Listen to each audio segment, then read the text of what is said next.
Hello, good people. This is Avril Hatala, and today's inward portrait is all about John Hamm. Born Jonathan Daniel Hamm in St. Louis, Missouri on March the 10th, 1971. His mother insisted he go to John Burroughs Private School, and he said that it changed his life from grades 7 to 12. He thrived there and was able to participate in every sports team. He chose baseball, and he was able to join every club. He chose theater. Most notably, his teacher asked him to play Winnie the Pooh as a character development. John's mother died when he was 10 years old, and his father died when he was 20 years old. So John has been at the mercy of friends, parents, and relatives, which gave him a sense of being a charity case that he still holds on to. John remembers growing up in Ferguson and riding his bike to the library through the black neighborhood and feeling like he is only one step removed from living like the blacks there.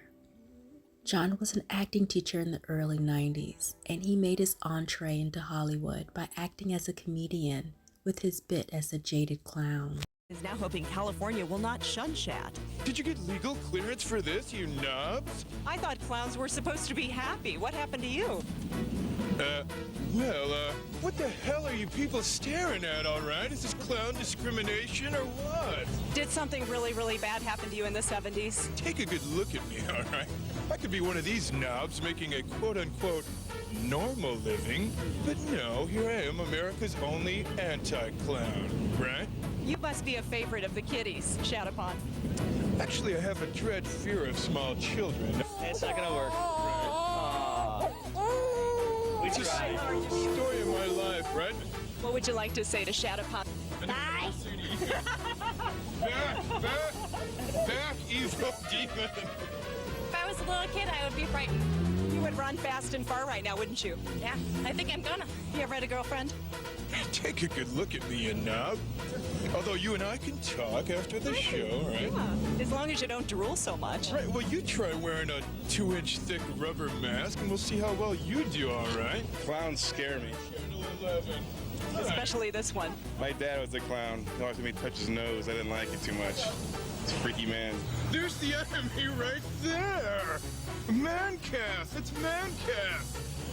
They're paying that bastard $3 million a year to be on the radio, all right? Because we all know that talk radio, so-called comedic talk radio, is all based in slander. That's right, slander. Did you know that he's the illegitimate clown child of Joanne Worley and Iggy Pop? That is something I did not know. That is very shocking. Of course, clowns naturally are just frightening things, and you're probably the scariest clown I've ever seen in my entire life. Right. Right. Well, you know what they say when life hands you lemons, ask if they have any f***ing oranges instead. Because personally, I find Prozac to be a wonderful, say, tower of power as far as working with my chemical imbalance, my chemical, depression, my dysfunction, right? I was wondering about your opinion of Bozo. I waited for tickets for Bozo for 8 years, all right? In the mid-70s, they told me they'd give me the tickets, and they never did. You all stem from jealousy of Bozo that you just never got your part, and now you're just trying to make fun of him for the lack of obvious fame that you don't have. Should I go now, or... Tony? Tony, you owe me money, you son of a bitch! What happened to your eyes? It was a horrible industrial accident, you know. Thanks for bringing it up. I'll see you in hell. Will Shat have the last laugh? Does a frog have a waterproof ass?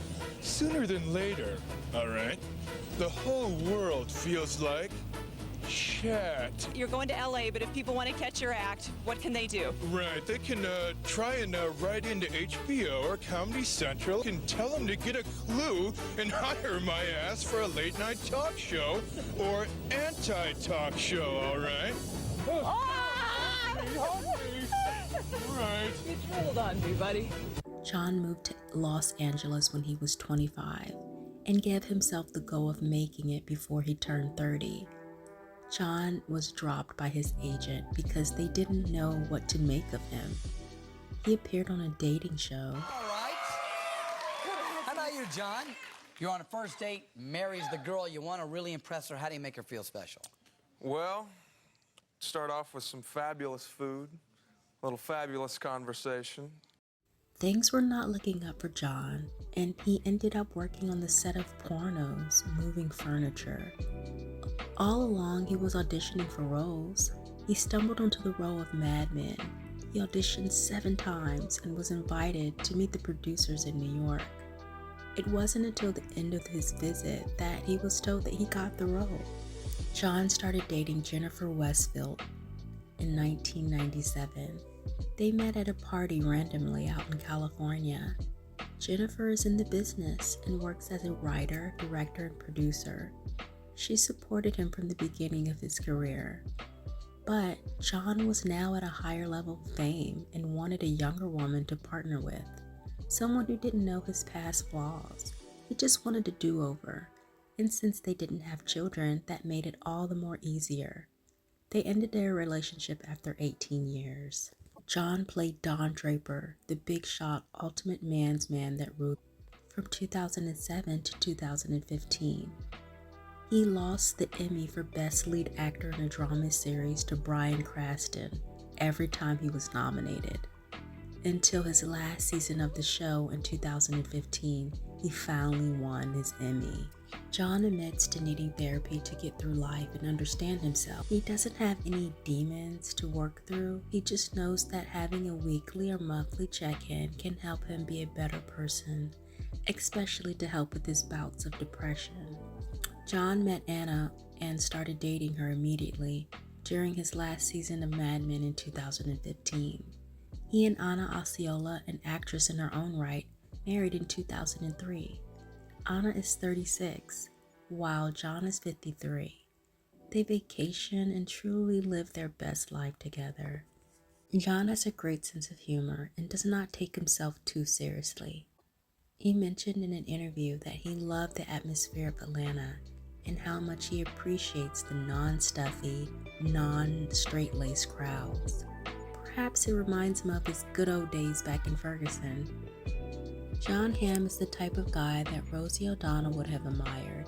He's cool and funny, yet presentable enough to get respect from the serious community. But he's also chill enough to laugh at and with.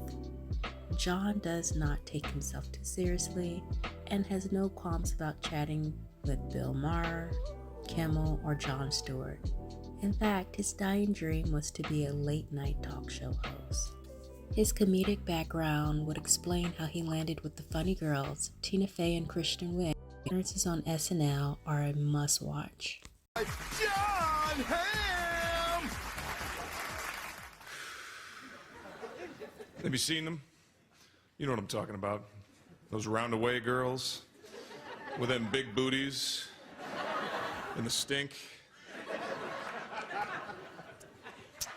They need to wash their ass.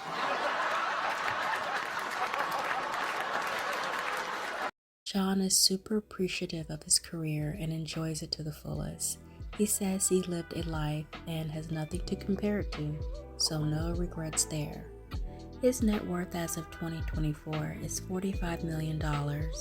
You can catch John acting on the series Fargo Season 5 and enjoying the fruits of his success. We love you, John.